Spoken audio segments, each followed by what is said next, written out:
Let's talk about ruler feet. Here's the foot that's on my machine that I'm using in this video. You can see that I'm able to move that foot up and down in that slot to adjust it to just where I want it to be. That's critical, and you'll find out why later. There are many brands of ruler feet on the market, and you can see that they have this adjustable setting on the foot where it's connected to allow you to adjust the foot just right. Occasionally you'll run into a foot like this that has no adjustment up and down where it connects to the ankle, but it provides an option to adjust it in a different way. You'll also notice how the foot is high on the sides all the way around. That's so that you can use a ruler all the way around this foot.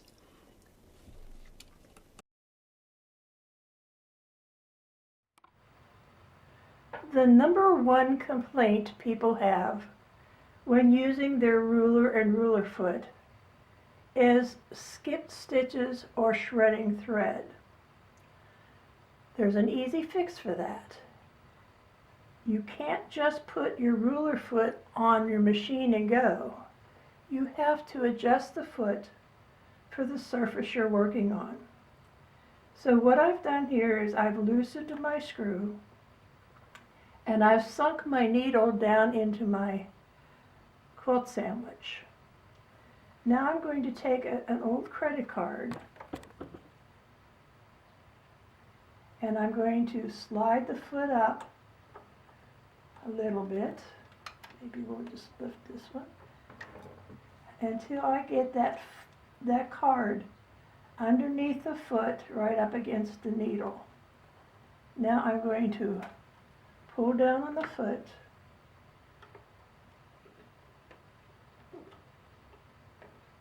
and tighten it in place.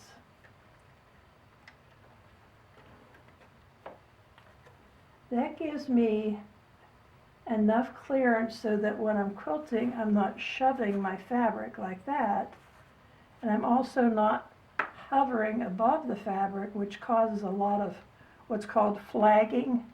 That's when there's so much space left between your quilt and your foot that your thread is just flagging around in there, which causes skip stitches because the foot's not down properly, and it also causes the needle to penetrate that loose thread, causing skip stitches and broken threads.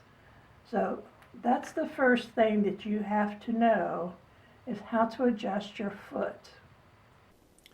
If you have a foot that has no adjustability on where it connects to the shank, and you can't get it to have enough pressure on it to sit on that credit card like I explained to you, it's now time to pull out your owner's manual and find out about foot pressure settings.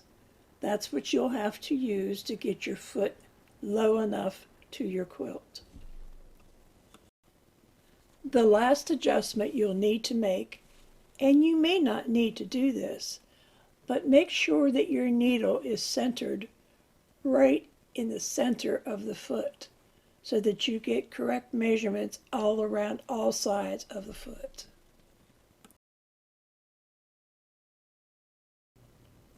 Quilting rulers, also called templates, are generally made out of a clear plastic. I suggest, if you're just getting into ruler work, to get 1/4 inch thick rulers. So if you should ever move into a mid-arm or long arm, those rulers will work on those machines as well. Thinner rulers are fine for a domestic machine. However, when you get into the mid-arm and long arm, the feet on those machines hop up and down, and the thinner rulers will have a tendency to slide under the foot, causing damage to your machine. Your ruler should have markings on them so you know how far away from your previous line of stitching you are. Your ruler should also have some type of non-slip properties to give you more accuracy. Your ruler should also have angle lines to make it easy to line things up as you work. If you'll notice in this photo, the needle is centered in the foot. The edge of the foot is exactly 1/4 of an inch away from where the needle will penetrate your quilt.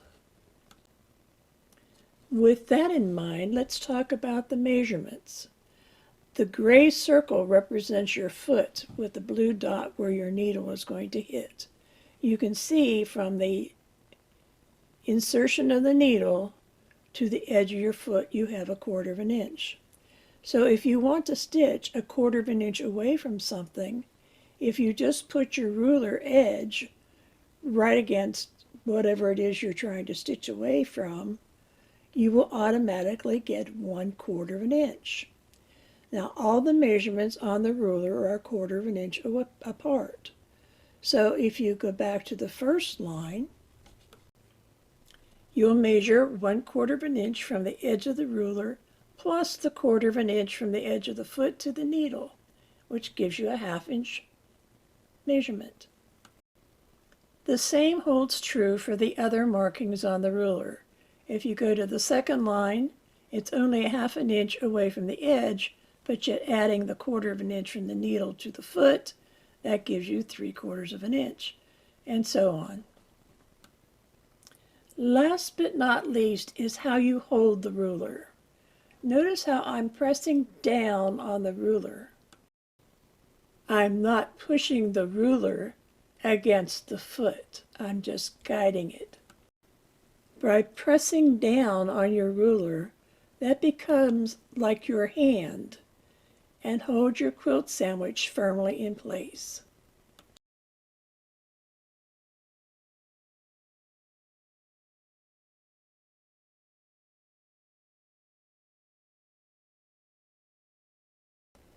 The first thing we're going to do is stitch around the 10-inch square that we marked in our block as shown in the red. So step 1 is done. We've stitched around the square. The next thing that we're going to do is start on the arcs. Using the curved ruler, we're going to connect the innermost dots to form our first arc. We will continue to stitch these arcs until we get all around the square.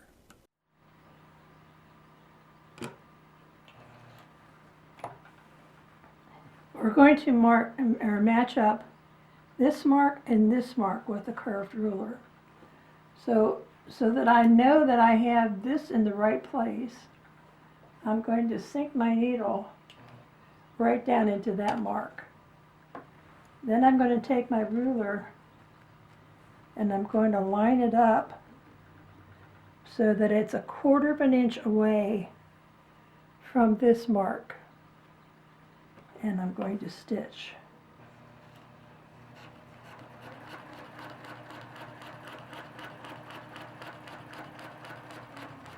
Now you want to take your time, there's no rush. Ruler work is slow and methodical.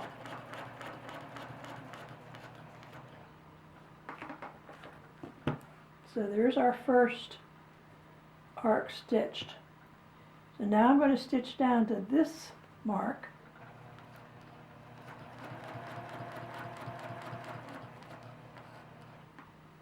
And I'm going to do the same thing. I'm going to put my ruler down against the foot, putting this edge 1/4 of an inch away from the mark.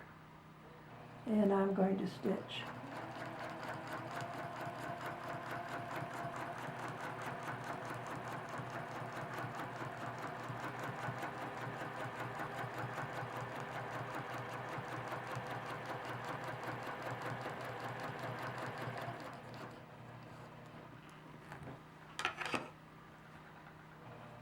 Stitch straight over to your other mark, and we're going to continue on just the same way. We're going to take the ruler Put it down here.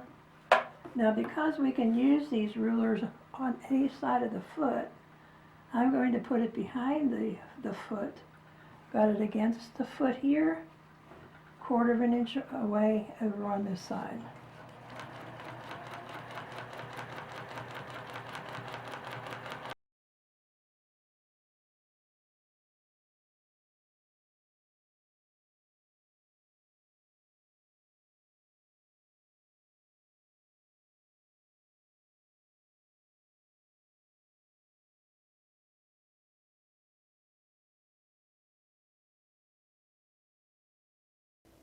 We have just completed our first diamond. The next thing that we are going to stitch is an inner diamond, and it's going to be 1 inch inside the previous one we just stitched. We're going to accomplish that by putting the 1 inch line on our previous line of stitching and then stitch along the edge of the ruler, giving us 1 inch away. So if you remember, as I showed you in your video, if I put my foot right up against this edge, that would give me 1/4 inch away, because I have to allow for the distance between the foot and the needle. So that would be 1/4, 1/2, 3/4, 1 inch. So that means when I stitch this, I want my ruler to land on the stitching line, and I want to begin my stitching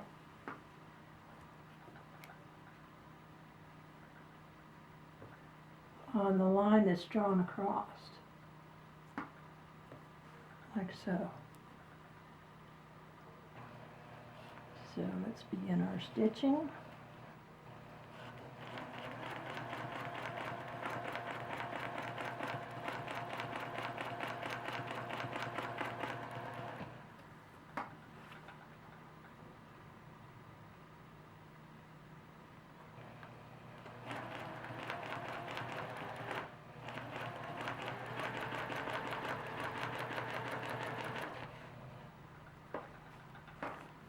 Okay, so we have the first smaller diamond started. Now I'm going to come over here, and with the ruler on this line of stitching,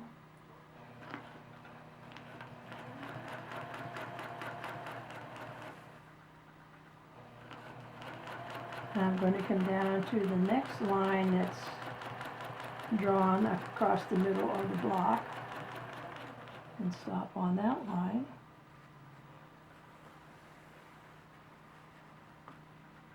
Again, I'm going to have my ruler on the stitched line,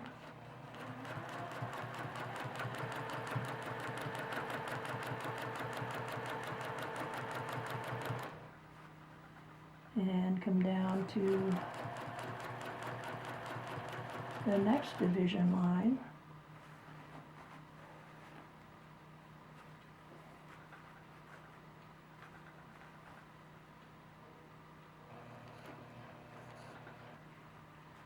and again put my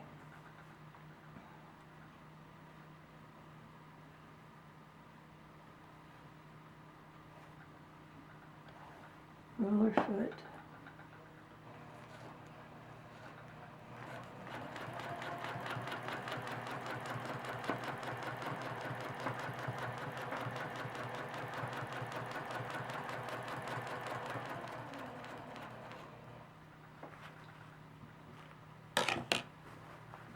so there's my inside triangle done. We're now ready to start stitching the center grid work. I've just stitched up about 1/2 inch so that if I put my ruler down,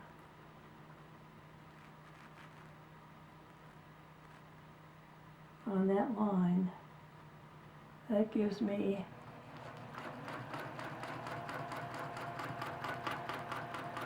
a 1/2 inch away.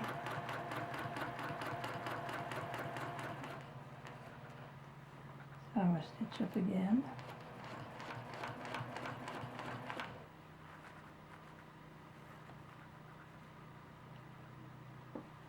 Keeping my ruler on the previous line of stitching and the first line of the ruler. Remember, this is the 1/4 inch, this is the 1/2 inch. So I want to put the 1/2 inch on the previous stitching line.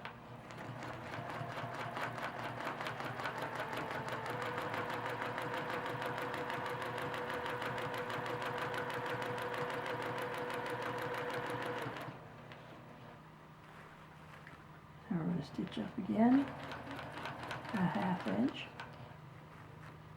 Put our ruler down. Stitch across.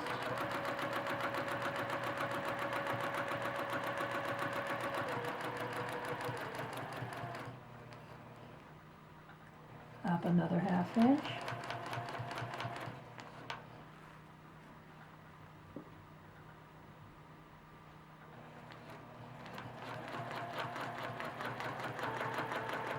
Now you notice that I'm working on a dark blue fabric.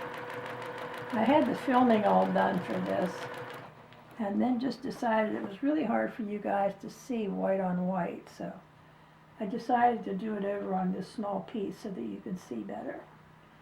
Okay, so we have 4 channels, and that's what we want, and we need to go to this side so we can get the angle going the other way. So in order to get up there, I'm going to use my ruler so I can stitch on the line.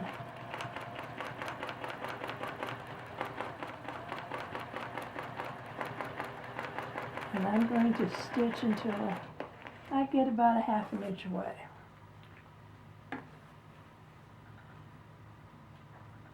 And put our ruler down on the first line of stitching. And stitch across.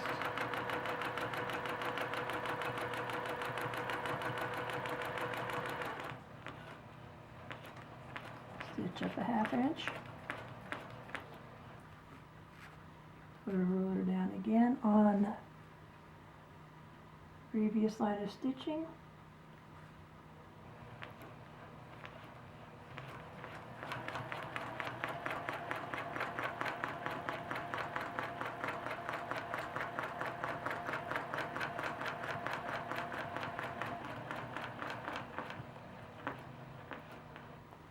Stitch up a 1/2 inch.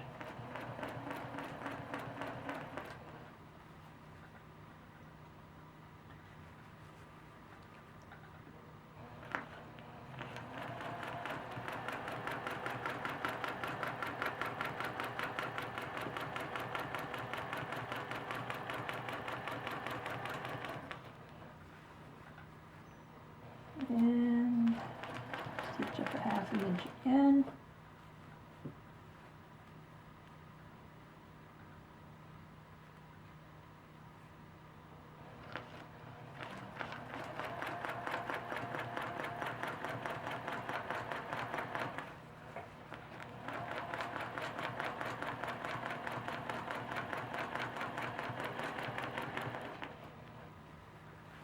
Okay, so we have this part of the grid done. Now we need to start with the other side. So I'm going to stitch up to the corner again.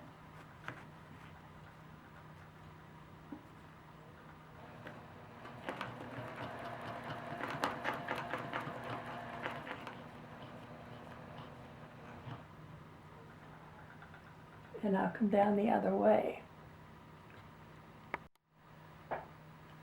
So I've walked around the corner about a 1/2 inch, and I'm going to put the first line of my ruler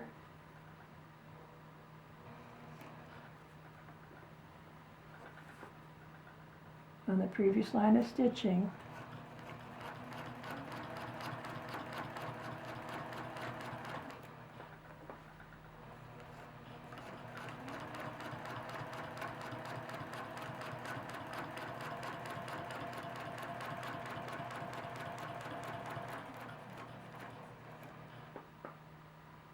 I'm going to step up a 1/2 inch.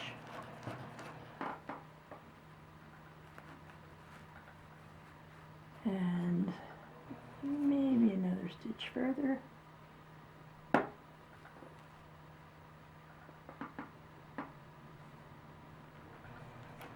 Got that on my stitching line.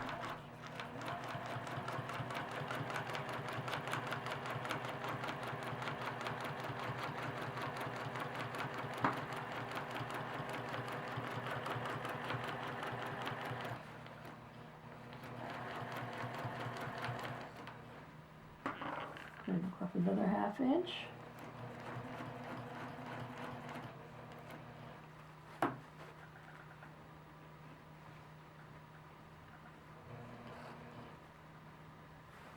Back down.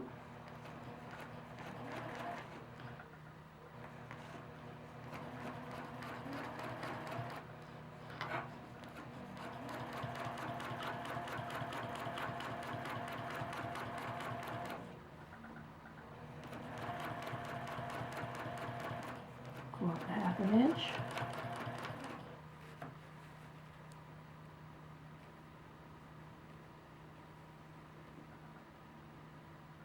And across.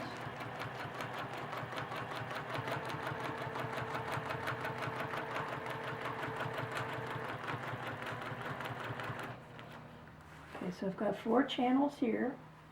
When I get over to this side, so I'm going to put my ruler behind and just walk up to the corner.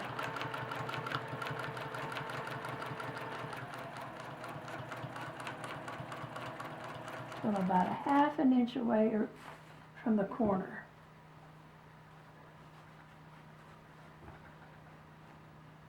I'm going to put the first line of stitching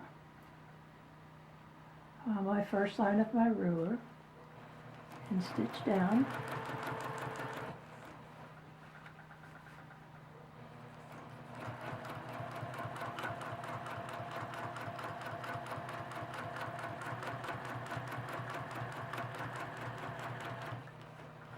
Go up a 1/2 inch.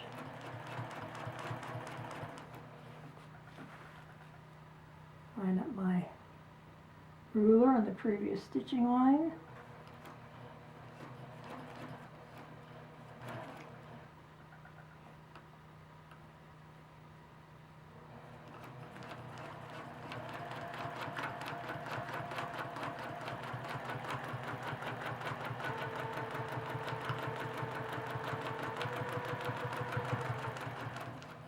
Off a 1/2 inch.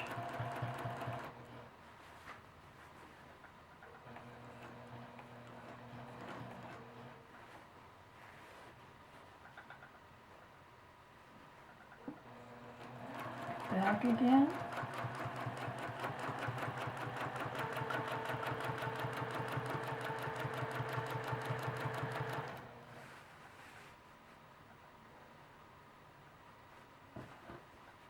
Go up another 1/2 inch.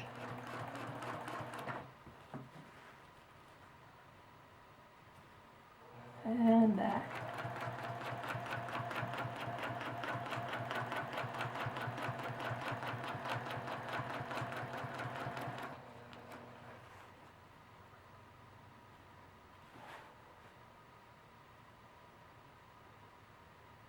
Now it's all going to depend on how you stitch these, how accurate you are, or drawing out your first lines, how accurate you are placing your ruler on the previous line of stitching. But if you end up with a bigger gap like this, that's not a problem. We're just going to stitch down to the middle. We're going to grab our straight ruler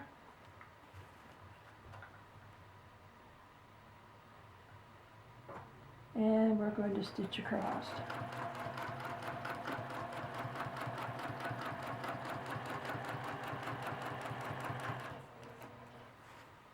Now I can put my curve ruler behind it, and I'm going to stitch down this edge.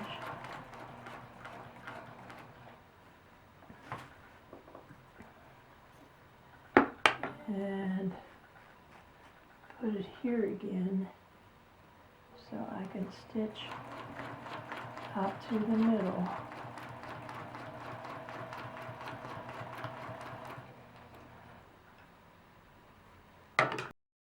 And stitch right back up through the middle again.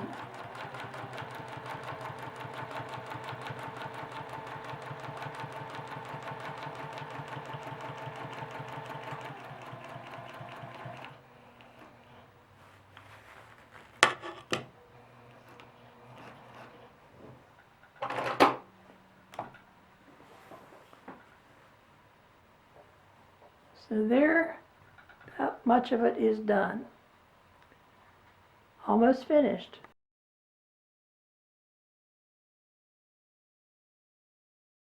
The next thing that we're going to do, and this is the last part before we get into some free motion work, we want to make a corner here so it looks, when we're done, like a square behind our diamond. And we want it an inch away from the 10-inch stitched line. So we're going to put our 1-inch line for our marker on that stitched line, and I'm going to bring my foot down to the ruler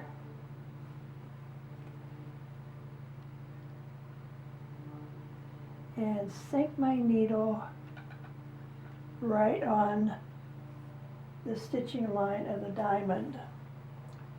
I'm going to lock off my stitches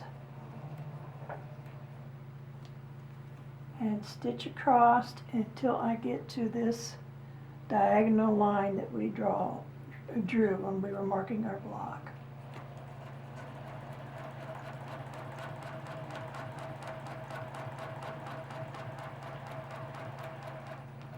And stop there. Now we're going to come up the other side. Again, we're going to put our ruler so that it's sitting on the previous row of stitching, and we're going to stitch up until we hit our diamond again.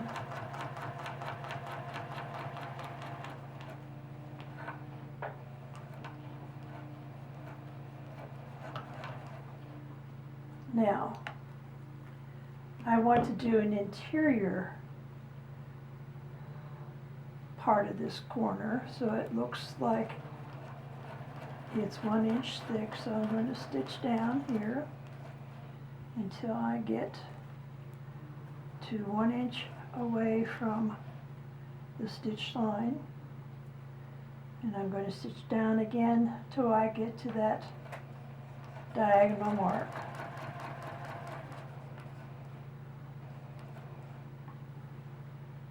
And I'm going to do the same thing on the bottom side, putting my stitching on the 1 inch mark of my ruler and stitch across.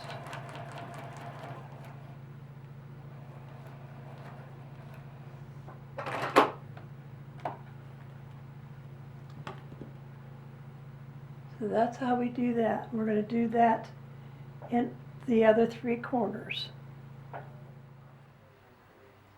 So now the entire portion of ruler work has been completed.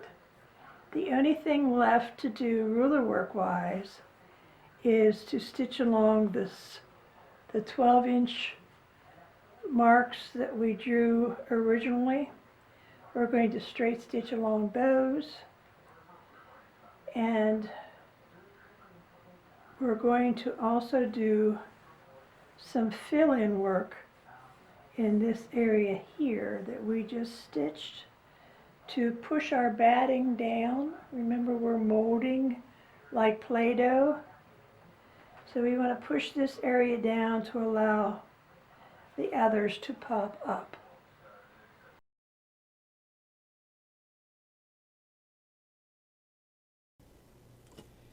To add dimension, to make the certain areas puff up, we're going to do a simple back and forth straight stitch with a kite shape element in the corners to make the transition. Our next step is to stitch in this channel all the way around to allow this corner to puff up and this outer square to puff up. Now I'm just using a straight back and forth stitch, and I'll show you how I finish off my corners.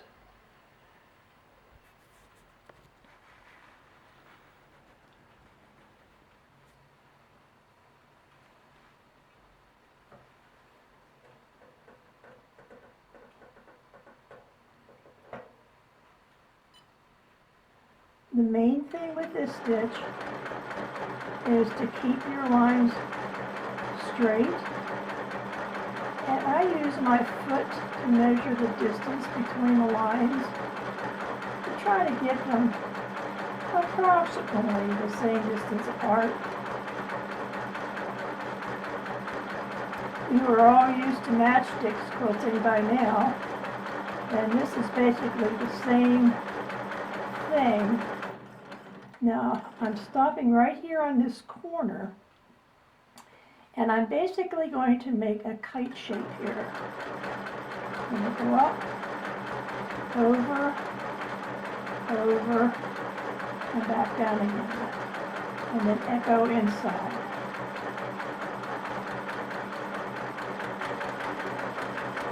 And then start my straight parallel lines going in the other direction. That's a smooth transition.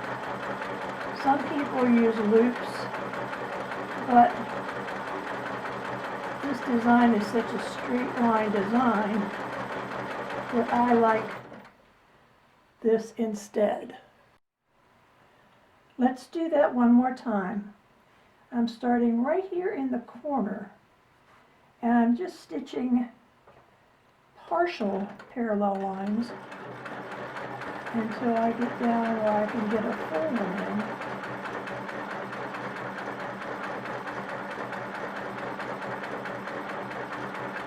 Now I can go all the way down.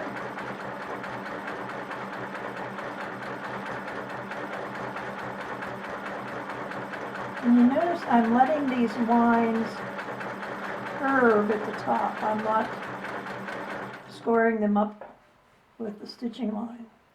Okay, I'm at the corner now, so I'm going to stitch my kite shape.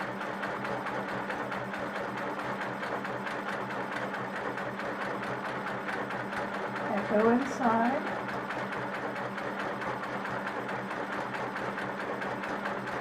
And keep on going with my parallel lines.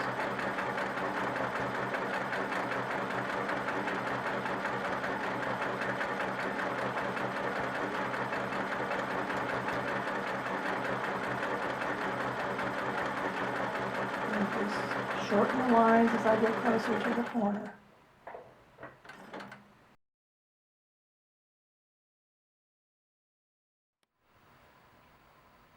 The last thing that we need to do is to do a row of stitching, free motion stitching, in the rows between the 10-inch square and the 12-inch line that you originally drew on your row. And all I'm doing is just a simple row of loops. So let me zoom in so you can see what I'm doing. And here we go. Now I'm going to try to turn the light down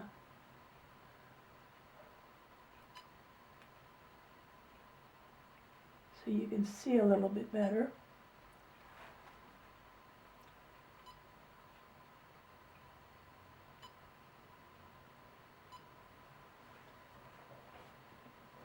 And here we go. It's just a loop.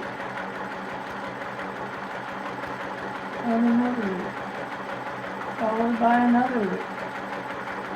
try to keep them as evenly spaced apart as you can. You can make marks along this if you want, but it's really not necessary. Depends on how confident you are.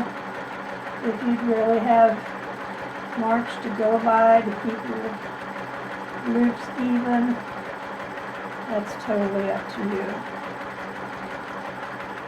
But this is just a nice, easy finish to your row. After all that work you did on the ruler work, I wanted to finish it off with something easy. And this is something that we learned in the Back to the Basics. So I'm going to go ahead and finish this up, and then I'll take a picture of the full quilt. And there you have the final row. Here's the end detail, and here it is when it's partially trimmed up. So I hope you have fun with this row. I can't wait to see your pictures. Make sure you post them. And I'll see you next month.